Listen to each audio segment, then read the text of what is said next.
잘 지냈어요 모두 보고 싶었어 우리도 어쩜 이렇게 시간이 안 가는지 정말 Halo semuanya, kami perwakilan dari kelompok 6. Di sini kami akan mewawancarai di BMT BIS Bina Insan Sejahtera. Halo, perkenalkan nama saya Nur Faizatul Fitri. Saya Sartika Nopianti. Saya adalah Mutiara. Saya Andi Saputra. Baiklah, assalamualaikum warahmatullahi wabarakatuh, Bu. Kami dari UIN Sultan Toha Saifuddin Jambi izin mewawancarai Ibu. Sebelum mulai ke wawancaranya, alangkah baiknya kita perkenalan dulu ya, Bu. Nama saya adalah Mutiara. Ini rekan-rekan kami. Saya Nur Faizatul Fitri. Kami Andi Saputra. Kami boleh tahu nama Ibu juga? Nama saya Anu Fitrian. Sebelum kami mulai pertanyaan, Bu, kami ingin tahu terlebih dahulu, Bu, sudah berapa lama BMT ini dibangun? BMT ini berdiri dari tahun 2006, tapi pernah vakum beberapa tahun, terus tahun 2010 baru berdiri lagi sampai sekarang. Setelah itu bagaimana Bu struktur keanggotaannya di BMT ini, Bu? Struktur? Ya, anggota-anggotanya. Ya kalau di sini memang kalau mau ada yang pinjam harus jadi anggota. Jadi harus menjadi anggota dulu. Kalau mau jadi anggota membayar simpanan pokok 250.000, simpanan wajib tiap bulan 10.000. Pertanyaan kami tadi, Bu, gimana sih, Bu, sejarah perjalannya BMT ini sampai BMT ini dibangun dan sampai banyak nasabah-nasabah masuk? Perjalanannya gimana, Bu? Ya, kami punya badan hukum 2006 ya, bulan Desember. Jadi awalnya itu kan kalau ketentuan dari koperasi itu pendiri itu 20 orang, kemudian dana yang ada itu 15 juta. Ya, jadi kami 20 orang pendiri, kemudian dananya 15 juta itu dari 2006. Kemudian selama 4 tahun kami di sekretariat di Puskut tuh, cuma ya nggak terlalu ini ya, nggak terlalu baik gitu kan, sehingga sempat stagnan ya. Nah pas 2010 baru kita ganti pengurus. Nah, kemudian alhamdulillah sampai sekarang bisa gitu kan kembali. Masih ini kan bukan punya kami ya, kami sewa gitu kan. Jadi kami masih sewa gedungnya. Jadi kami masih pindah-pindah gitu. Nah, sekarang alhamdulillah sudah seperti ini gitu. Jadi ini BMT ini keberapa kalinya pindah, Bu, sampai menetap di sini? 1, 2, 3, yang 4. Oh, ini 4 kali. Oh, Di Puskut, di belakang bidan, di sini sama di sini. Baiklah Bu, ini mau nanya lagi. Bagaimana sistem yang dijalankan oleh bank ini seperti peminjaman, modal dan tabungan? Oh iya, BMT Bu. Sistemnya itu gimana Bu?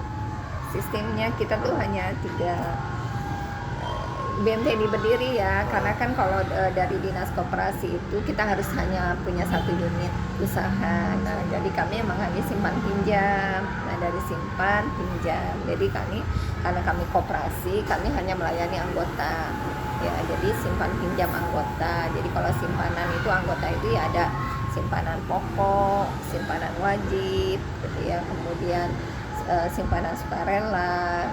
Dan itu ya dari kita, kalau karena kita bukan lembaga keuangan kayak bank gitu ya, karena kalau bank itu kan dia boleh ya mengambil dana gitu ya, menghimpun dana dari masyarakat itu dibolehkan. Nah, karena kami koperasi itu tidak dibolehkan, jadi kami hanya boleh mengambil dana itu dari anggota, makanya simpan pinjam. Jadi anggota itu juga harus aktif dalam simpan atau meminjam gitu. Kalau simpanan itu ya itu tadi, mungkin nanti ada di neraca, ada simpanan pokok, simpanan wajib, ada modal penyertaan, ada simpanan masyarakat, simpanan siswa gitu kan. Nah kalau peminjaman itu kami hanya ada 3 akad, akad murabahah, ya murabahah, akad ijarah, dan sama qadul hasan. Nah kalau murabahah itu kan bahasanya tuh jual beli, sistemnya tuh jual beli. Kalau ijarah itu sewa. Nah qadul hasan ini kita kasih tapi tidak kita ambil profit gitu, tapi ini hanya khusus buat anggota yang mengalami musibah, misalnya dia sakit, dia masuk rumah sakit nggak ada biaya, kita pinjamkan, kami kasih 2 juta, pulanginnya juga 2 juta dengan diangsuh tanpa profit gitu. Tapi kalau misalnya merubah jual beli, sistemnya ya misalnya Mbak mau minjem mau beli laptop gitu ya sudah, nanti kita ke toko laptop karena kami tidak menyediakan barang di tempat, jadi kita harus beli di toko gitu kan. Nanti kita beli, Mbak mau yang mana laptopnya, nah nanti sudah beli itu kami yang beli barangnya, kami yang bayarin. Nah nanti barang itu taruh di sini, nah kita akadnya jual beli gitu. Nah kalau ijarah itu biasanya kan fee, maksudnya bukan profit ya. Kalau jual beli kan profit. Nah kalau ijarah itu kan fee, profit itu kan kayak fee ya, ngasih gitu ya. Nah itu biasanya untuk anak sekolah, untuk sewa gedung atau sewa tempat usaha gitu, itu di ijarah. Jadi seperti itu sistemnya. Jadi simpan, pinjam, kita hanya khusus untuk melayani anggota, kita tidak melayani ke masyarakat gitu. Jadi hanya anggota saja yang boleh, Bu ya? Kalau koperasi ya. Karena kami namanya juga koperasi BMT gitu, koperasi, dan sistemnya kita koperasi tapi secara operasionalnya secara syariah gitu. Mengikuti ada akad-akad yang diikuti. Iya, akadnya syariah. Tapi kalau sistemnya sistem koperasi. Terus ada nggak Bu kebijakan yang dilakukan oleh BMT ini buat para anggotanya? Itu tadi.